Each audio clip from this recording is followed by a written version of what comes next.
Hello and welcome to the Institute of Managers and Leaders. Thank you for joining us for today's webinar, Developing High-Performing Teams Using the Energy Engagement and Exploration Model to Build a High-Performing Team. Shortly, I will introduce Matthew, who is our Accelerate facilitator here in Sydney, to deliver the content today. I just wanted to highlight quickly a snapshot of our Accelerate Leadership Program, which is launching in September across Sydney, Melbourne and Brisbane.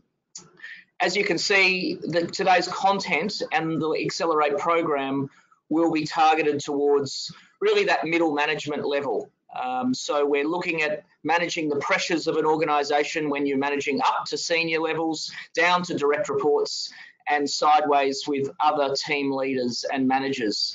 They are the key issues that face middle managers on a daily basis, and we believe the Accelerate program targets that area very effectively, looking at things like adaptive leadership styles, looking at recruiting people, looking at the key skills through change initiatives within an organisation, developing techniques to create a culture that looks at innovation and understanding the role of middle managers and how they focus on results. And today, Matthew will share a little bit about that from the program in talking about high-performing teams. Just a little bit of housekeeping on the webinar before we start. So I'm going to talk here for a couple of minutes and introduce Matthew. The resources. Now we don't want, the availability of materials. Now we don't want you spending the whole time writing down notes. We will certainly make available these slides and 5 resources that Matthew will talk about throughout the webinar will be available upon request. And I will share that with you at the end, but the email address to email us to request that is programs@managersandleaders.com.au. But I will share that in more detail at the end. So don't spend the whole time writing down notes madly, because all of Matthew's resources and the slides today will be shared upon request. We will take questions, so please send them through throughout the broadcast, and Matthew and I will get to the questions at the end. So what we'll allow for is Matthew will speak for about 30 minutes, and then we'll allow for 10 to 15 minutes of questions at the end. So please share your questions throughout the webinar, and we will answer those at the end. And also feedback at the end. As you close the window to leave the webinar, we will ask you 7 quick questions that is in a really short feedback, just to understand what you would like to hear from us in future webinars, either built around our Accelerate Leadership program, which is on today's content, or our Foundations program, which many of you know has run so successfully across Australia, both in-house for organisations and publicly. So we want to know what you'd like to hear more of, and also some feedback from today's webinar. So we will have a survey at the end, and please, we really appreciate your feedback on that. Okay, so just quickly, so today's content, as I said, is built around our Accelerate Leadership program. This is the middle manager program that IML brings to the market. As I said, we've been in this game for 77 years. In learning and development opportunities for at an organisational level. So we bring this program in-house, and we can customise it and modify it in-house. We also run it as our public program. Our next cohorts are running in September in Brisbane, Sydney, Melbourne. I can share those dates at the end, and if you're interested, you can certainly get in touch with us off the feedback that you offer us. Now, Accelerate, as I said, 10-week program, 5 face-to-face days. They're held in blocks, so you can block those out and prepare for them as need be. It's very high touch. It's 4 one-on-one coaching sessions. So that's throughout the program, continually to improve and change your behaviours, focusing on the strengths that the diagnostic tools tell you, and also some of the weaknesses that the diagnostic tools share that your peers have given through 360s and alike. It includes the mentoring program, which is similar to our Foundations program and worked so successfully to change behaviour and embed the learning. It includes 3 learning projects, 3 workplace learning projects. They're going to be built around the competencies, and I'll share some of the competencies in a minute, but manage self, manage others and teams, and manage the business. Those 3 workplace projects are going to be shared across the competencies of those 3 areas. It includes 12 months access to our learning management portal, which has over 8,000 courses, including the materials for Foundations and Accelerate. And this program is certainly a pathway to Chartered Manager. We expect most people will have 3 to 5 years experience of management under their belt going into this program, and it is a clear pathway into becoming a Chartered Manager at the conclusion of the program. So just a little bit on our competency framework. Our whole business is run around this framework. Our learning and development model is built around our 34 key competencies. As you can see on the left, there is managed self competencies. Now our Foundations program looks specifically around those competencies. As you can see there, those 9 competencies around managed self. On the right-hand side is manage and lead others. And today our session will be focusing specifically on the 4th one down, developing high-performing teams. This is part of our Accelerate program, which is built around these manage and lead competencies. So as I said at the beginning, developing high-performing teams is a critical part of someone's role as they manage and lead teams inside organisations. And really, that is the responsibility of managers, which is where we look at specifically for this program. Now, to get on to the webinar itself. So what we're looking at addressing today is obviously high-performing teams using the energy, engagement and exploration model. What we will address in particular is how to ensure you're not focusing on the task, but how a team is completing the task. So it's working on the business and not in the business, and trying to find that balance. And Matthew's going to share some tips around that, and also share his thoughts and ideas based on his experience. And I'll talk a little bit about that in a second. How to build capability in the team to empower the staff to make decisions. So the more the staff are empowered to make decisions, the more the manager can focus on the business itself, and ensuring that the business is looking at ways of growing. So how to empower staff is a critical part of building a high-performing team. And lastly, how a manager can become an observer rather than a participant. Once again, bringing it back to on the business rather than in the business, which is a key skill. And I certainly know from running numerous roundtables, particularly focused on our Accelerate program, that this is something that managers struggle with. That more than ever, they are struggling to manage both those competing demands. So I think we get on with the webinar. It's enough from me, and I'd love to introduce Matthew, who will shortly come and replace me in this seat. So a little bit about Matthew. Matthew is currently an adjunct faculty member and program director of the General Manager program at AGSM, which is part of the University of New South Wales Business School here in Sydney. Matthew's worked with executives in aligning personal strategy to corporate strategy and developing leadership styles and strategies that enable executives to identify and leverage value through thought leadership. Matthew has a graduate certificate in psychology and an MBA in strategy from the University of Technology here in Sydney. Matthew, as I said, is our Accelerate facilitator with IML, and I don't think he needs any more introductions. So Matthew, welcome to the webinar. Thank you very much. I'm just sort of sliding in here, and thank you for making the time today in a busy Friday afternoon to just to sort of come online and just sort of listen to us and have maybe hopefully a conversation at the end of us about what we could actually gain from that, and I'm looking forward to your questions. I guess if I'd like to start, just last week I was working with a team, and I was asked to come in and sit with this team and to observe how they were actually progressing with a specific project. So this team was tasked with spending $1 million, which for this organization was a considerable amount of money.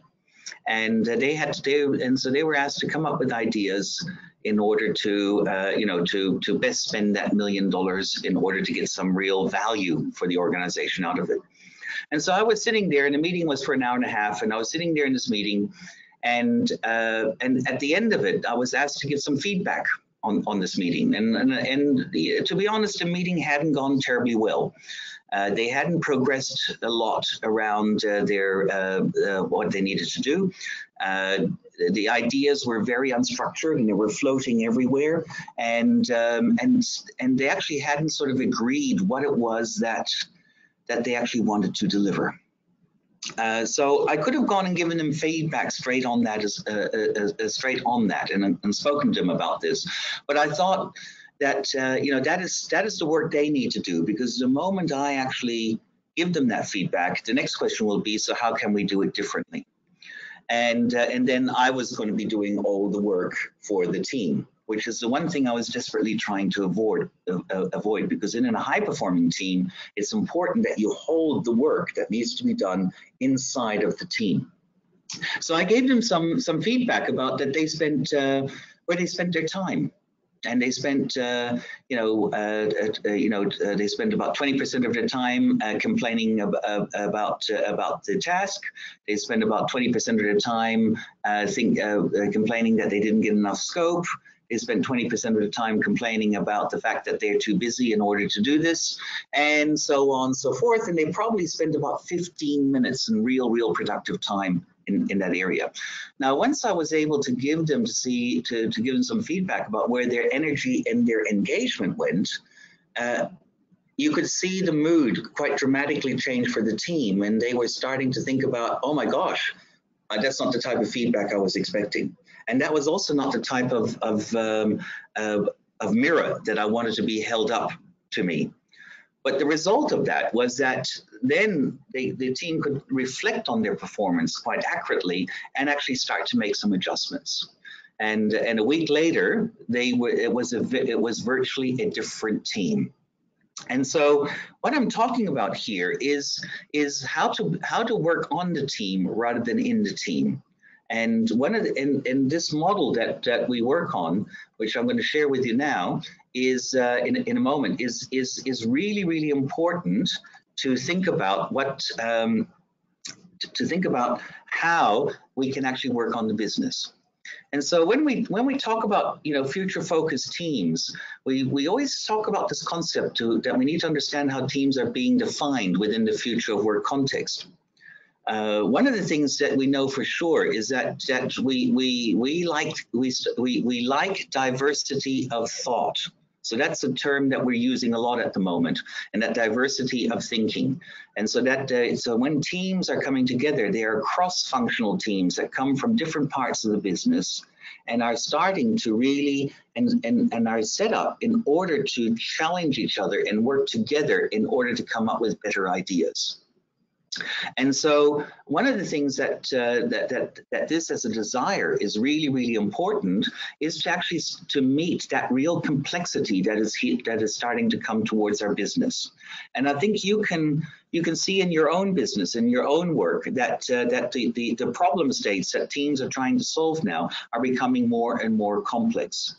And so the temptation for us is to meet that complexity by trying to take some of that heat away from them and taking it on ourselves, which will only lead to the fact that we will actually start doing a lot more of the work ourselves.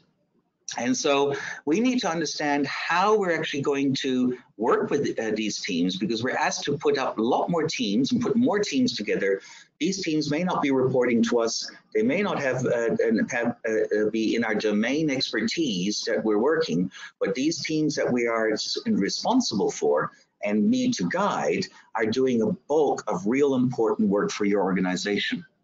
And so when we think about that, what really becomes important is to understand the concept around energy, the concept around engagement, and the concept around exploration. And so now you're focusing your attention and your observation not on the task, but you're focusing your observation on how the team is doing the task. Now that's a big distinction, and let me tell you from my own experience, not an easy one to master. So when I first started working like this, halfway through the meeting, I would actually know what the answer was, and I actually knew what needed to be done. And then I would be sitting there for 5 minutes, sort of, sitting on my hands, desperately trying to not splurt the answer out, so that I could actually be the person who came up with the answer that moved us all forward, and be the person who saved the day. So I actually had to learn quite a bit about myself in order to be able to understand, to let go of the actual task development and driving the task forward, in order to be able to give really good feedback to the team so that they can drive the task forward. And so when we think about this in a little bit more detail, we can talk a little bit about this energy. And so you're here, you're monitoring the energy, not the content. What is actually happening in the room? Who is spending too much time talking? Who is not talking enough? Who seems to be visibly engaged with this team, and who seems to be disengaged with this team? And what moment did they become more engaged, and what moment did they become more disengaged? Rather than, was the agenda clear, and did we actually get through all of the agenda items, and are there clear actions for us to take forward after this interaction?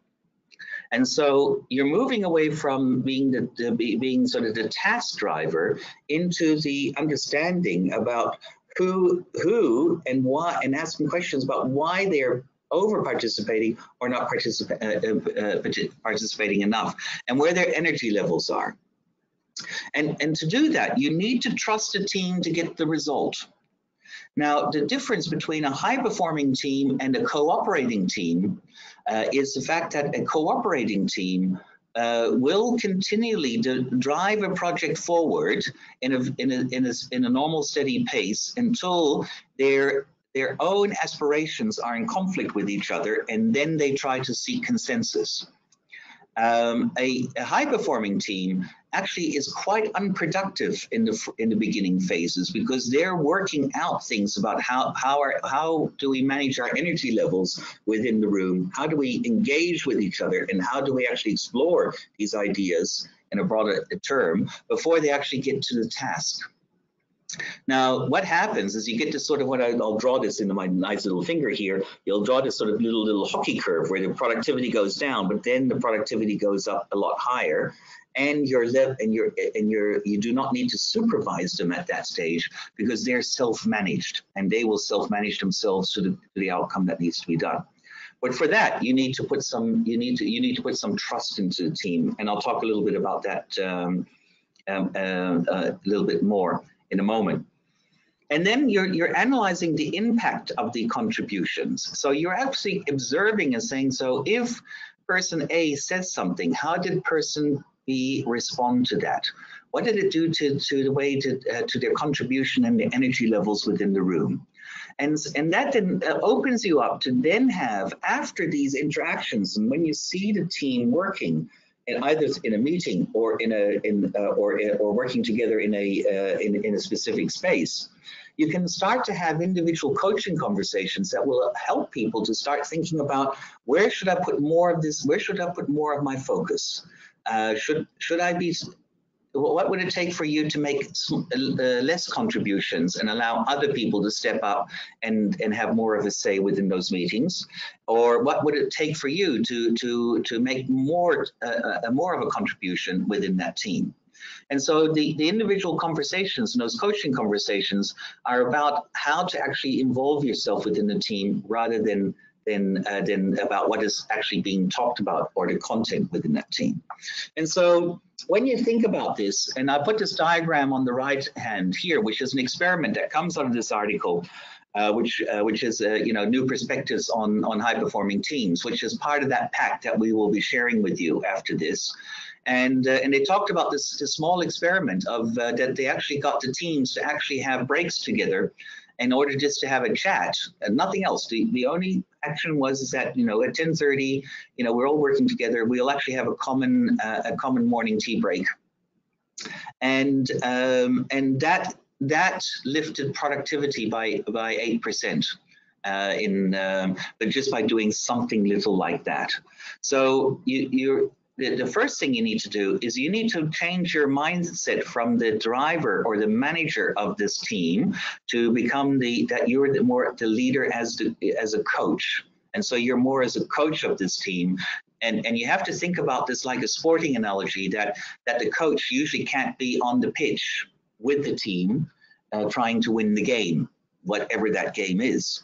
But that you are the person who sits on the sideline, who is constantly giving tips about how they can interact with each other better in order to play that game better. And so what's important in these things as a coach is that you run a lot of reflection sessions with the team, asking where they thought the energy was, what can they experiment with to get a different result? Are they enabling their aspirations with their current behaviors? And so, you know, what is our goal? What is our aspiration? We're actually trying to go with this, and is any of this actually helping us get towards that? And so then we can start thinking about saying, so maybe when we actually do come together and we start our meetings, do we need to do something different? A classic example, I worked with this organization, which basically was an asphalt company. And asphalt is the bitumen that's on our roads, and people in asphalting organizations usually are on freeways in the middle of the night, in the middle of the winter, resealing the surfaces. A very robust blue collar industry of people who've been, you know, around, very male dominated. Where they're doing a lot of these type of activities. It's a very manual labor job. What we did, and to be honest, I was a little bit scared and apprehensive about this at the beginning because I didn't think it would work. But you know, sometimes you just have to close your eyes and you have to pretend, you know, you just have to move forward and hope that it actually comes together.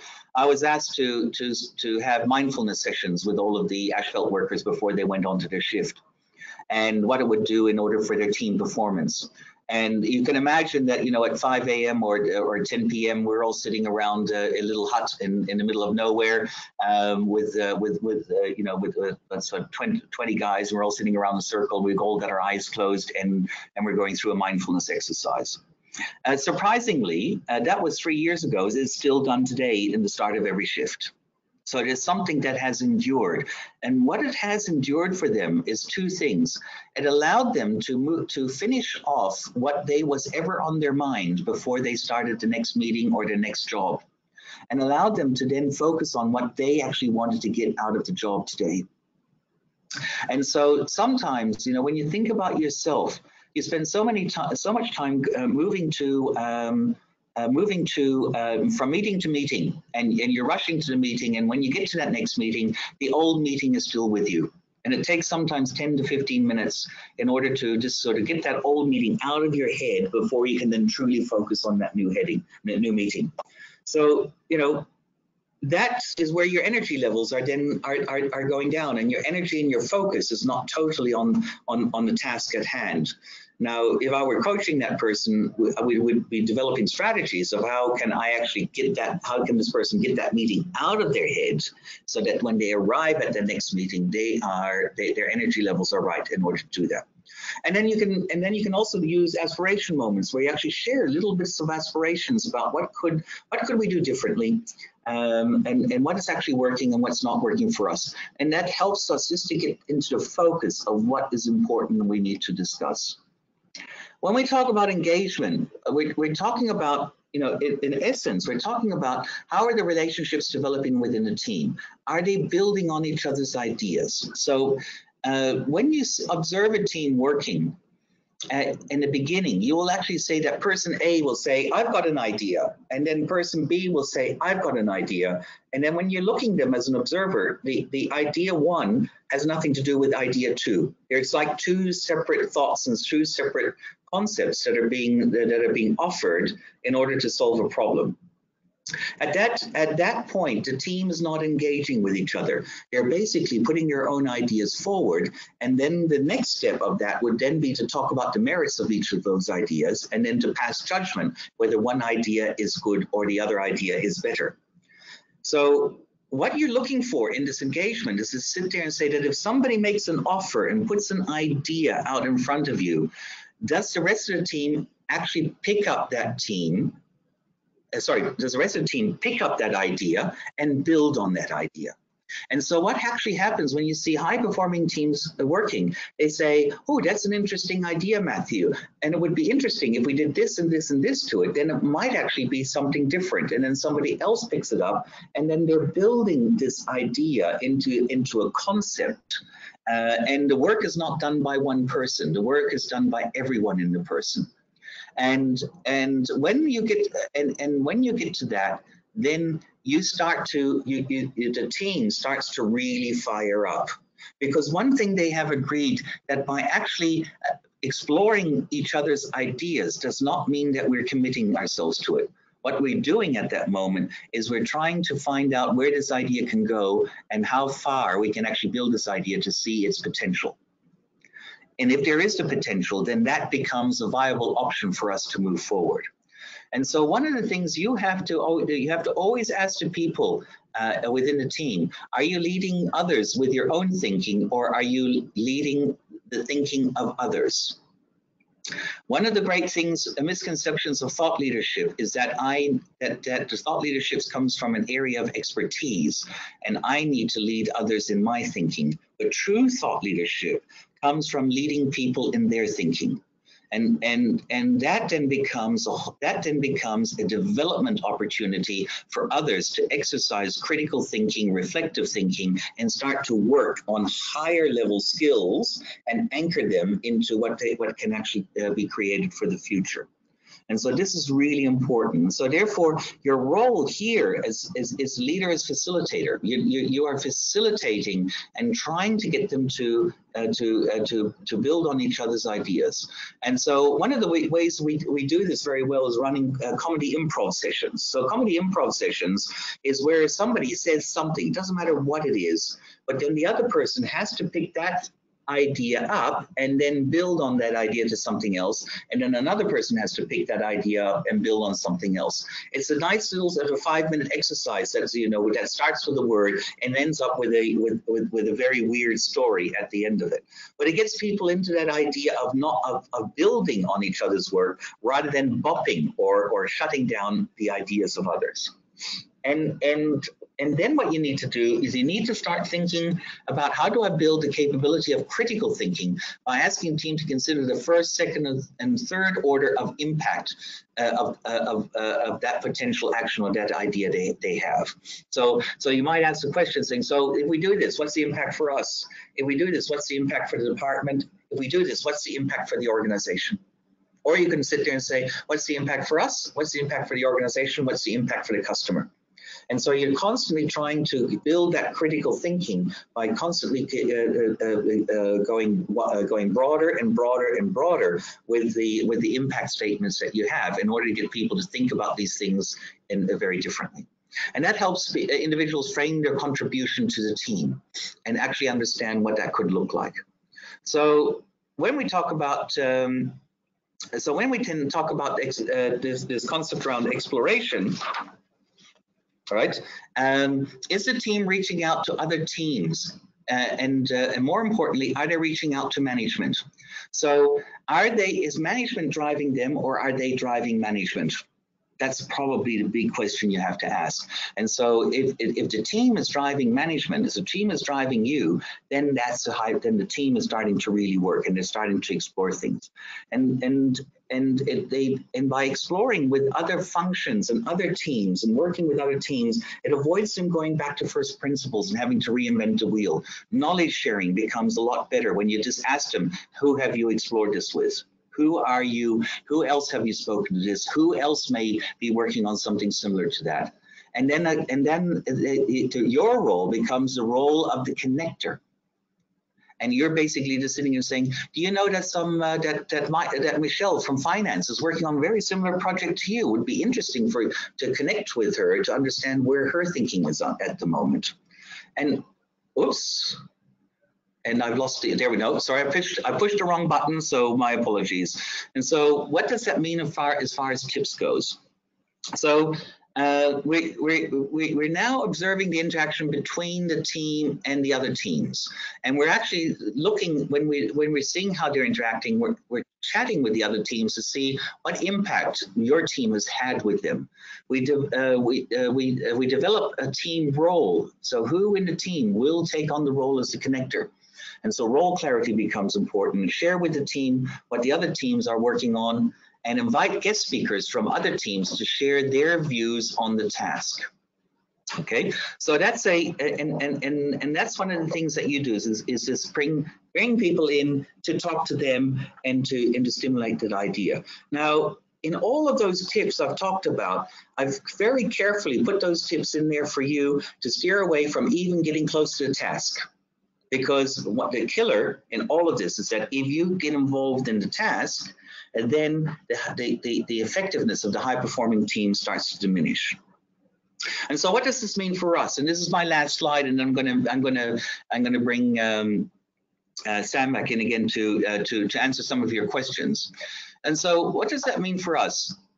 So, the question you always have to ask yourself at the moment: how involved in the task are you at the moment, right? How involved in the task are you at the moment, right? And so are you doing the work for the team? You know, these questions come back and saying, oh, sorry, we're not clear on the scope. Can you clarify the scope for us? Who's doing the work? You're doing the work. We can't make a decision on this. Can you make, we got 3 ways to go. Boss, tell us which way to go. Who is doing the work? And so the question you have to do is the capability development of your team comes from the fact that you are holding the work within the team. And what you're helping the team with is, in order to do that, for you, you have to let go of the task. That's the most important thing that you have to do. And when you come on this program, that's one of the focuses we have in order to help us to let go of that task. What elements of trust do you need to develop and support this? And so traditionally, we have always defined trust that by consistency of behavior, we can start trusting people.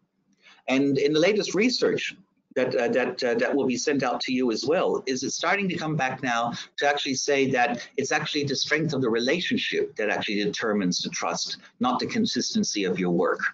And so if you're basically looking for work consistency in order to develop trust in others, then what does it take for you to switch that into a relationship understanding? And what big assumptions is this concept challenging with you? You know, some of us will sit there and, at the moment going, yeah, that's really great, comfortable, blah, blah, blah, blah, blah. Some of us are sitting there going, oh, I don't know, that would never work with us, right? What assumption is sitting behind that? What underlying assumption am I sitting there that's being challenged with that? And the question is, when should I exercise this? The ultimate question of when we should exercise this is when we ourselves are uncertain about the answer and clarity does not exist for us. So I'm going to pause it there, and I think we've got some questions that have come up, and I'm going to bring you. I'm going to move over to the side, and hopefully we will both have some.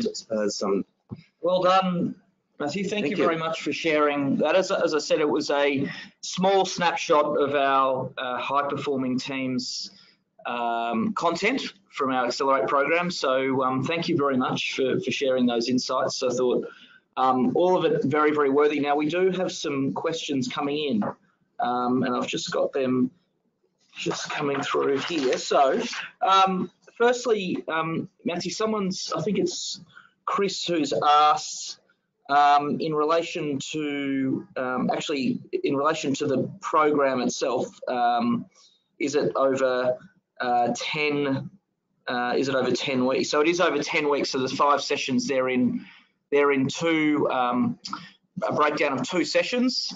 So we put 2 days together in weeks, then 1 day, then 2 days. So it is held in blocks. So that's just a little question about the program. Sorry, I didn't clarify that. So another question from Leslie. If I focused on one area that you've talked about today, Matthew? Just if I was starting as a manager, if I focused on one area, what would be the most critical?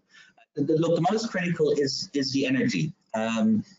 I'm sure we've all been working in teams where one person has over dominated the team environment by talking too much or behaving in a certain way, and that basically leads others to disengage. And so, you know, I can say I used to be this person. I would talk too much within meetings, and it would be really difficult for me to actually step back and not talk. And that happened by getting this very specific feedback. So by monitoring where the energy is and the energy levels are, and understand what is actually taking those energy levels down and what's bringing those energy levels up, and you have those coaching conversations with the people, that is probably where most of your success will come from in the early stages.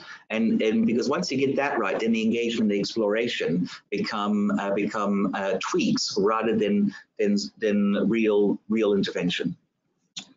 Okay, thanks, Matthew. So the next question is from Jason. So that's focused on, so he works for a large organisation. He's saying he's fascinated by the conductor piece. What's the best way to to go about leading that piece in terms of joining teams together in large organisations? Yes. I guess when we talk about that sort of diversity of thinking and bringing those teams together, you know, in the end, people will want to work for you because you give them the space to be able to learn and grow and do something of real value.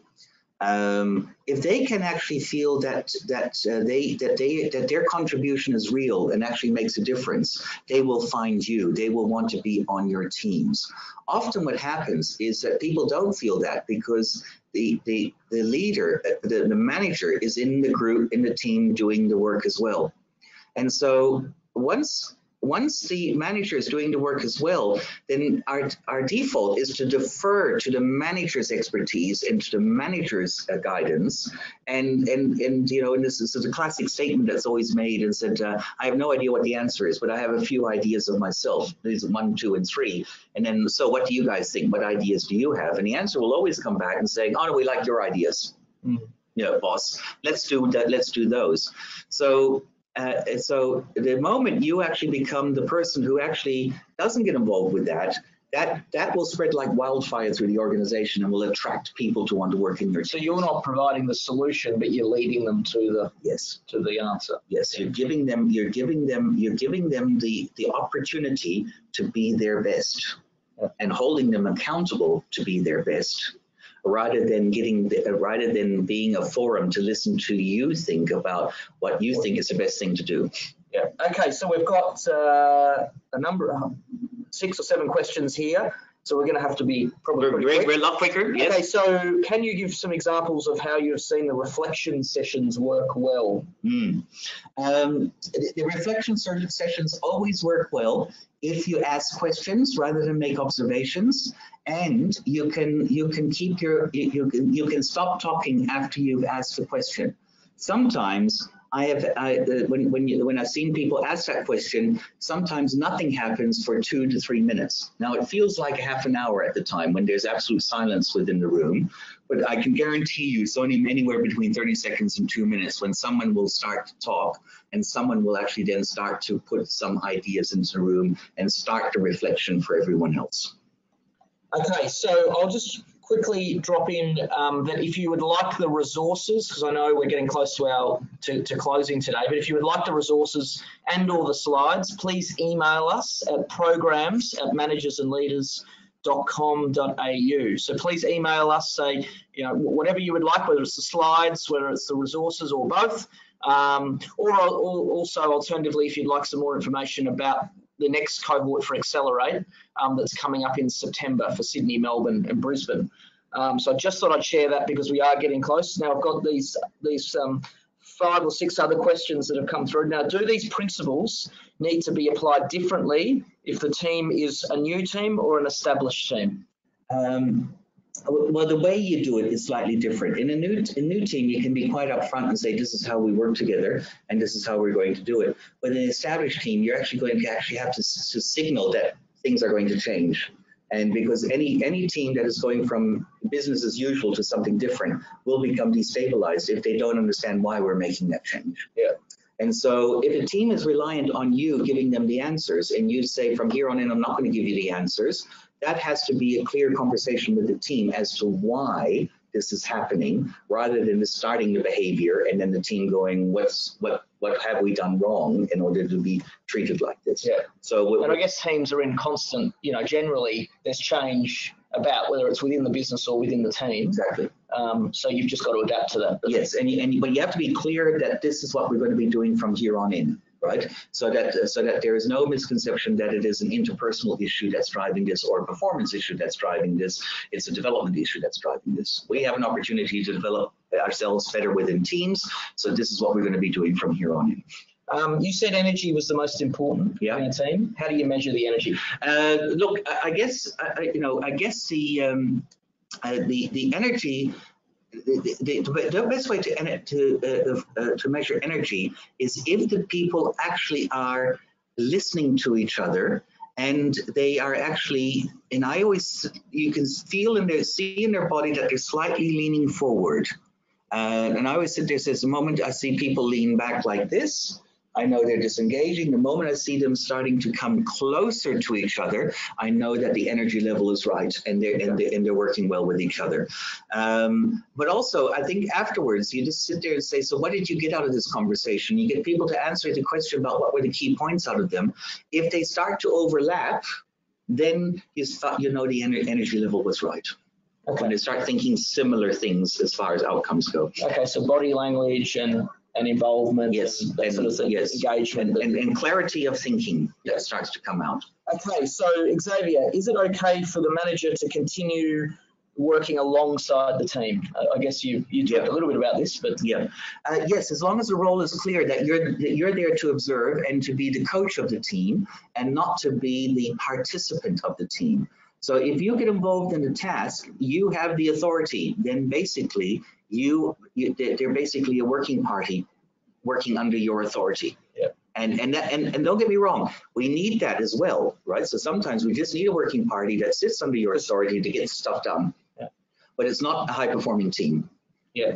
And often you don't want to be seen as not being able to get your hands dirty as well. Exactly. You want the team to know that you can do. Yes. Yeah, you're prepared to do it as well. Yes, possibly. Or is that my conception that I think that's what the team wants from me, or does the team really need that from me? Okay.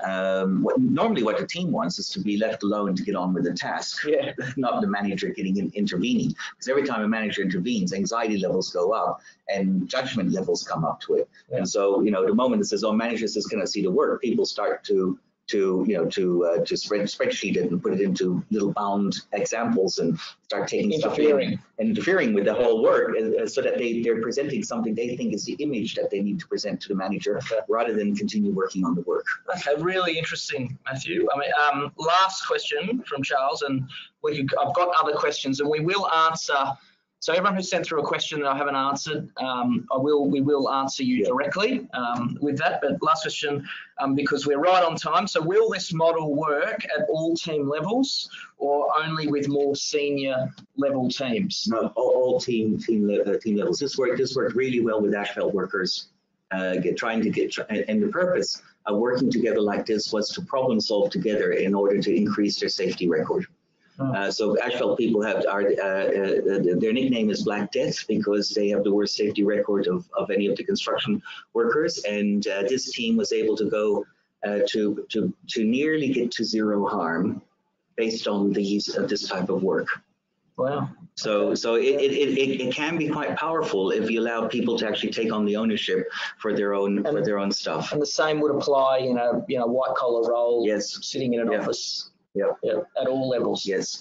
Probably a little bit harder in the white collars because you're developing you're also managing individual aspirations as well about how in politics, but that's part of that energy engagement. What if you're looking at that, the politics and power will play out into that as well, and then you can knock that on the head. Okay, fantastic. Well, we can talk all day. Yes. And I've got the questions to talk all day from that, and we will answer any that, as I said, that I didn't get to. Thank you so much. Look, thank you, Matthew. And thank you for having me. Yeah, it was absolutely terrific. And as I said, Matthew is our facilitator for Accelerate, the next cohort coming up in September in Sydney, Brisbane and Melbourne. So thank you. Please email us at programs@managersandleaders.com.au if you would like the slides, the resources that Matthew called. Some of these great tip sheets are part of those resources. So there's some of those tip sheets that we can send through.